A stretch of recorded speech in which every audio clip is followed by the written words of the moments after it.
ইসলাম ধর্মের ভাইরা সারাটা দিনের মধ্যে 5 বার তাদের একটা নির্দিষ্ট সময় আছে তাদের আল্লাহকে ডাকার জন্য।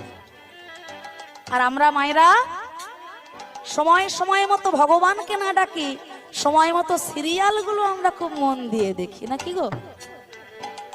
না না, এখানে নয়, ওই আমার বাড়ির কথা বলছি। হরি বল, হরি বল। ইসলাম ধর্মের ভাইদের এটা গুণ। আমি হিন্দু সনাতন ধর্মের মানুষ নই, তাদের সুখ্যাতিটা এই জায়গাতে করি। আর যাই করুক না কেন, অন্যদিকের বিচার আমি করব না, কিন্তু এই যে কাজটা এরা করে। আজকে আমি পড়লাম ফেসবুকের পাতায়, এক মেয়ে মুসলমান হয়েছে। মেয়েটা মুসলমান হওয়ার পরে একজন জিজ্ঞাসা করলো, তুমি কেন মুসলমান হয়েছো? মেয়েটা চোখের পানি ফালাইয়া বলে, আমি আমার আব্বার মৃত্যু দেখেছি, আমার মা মারা গেছে, আমার মাকে নিয়ে তারা পুরাইতে গেছে।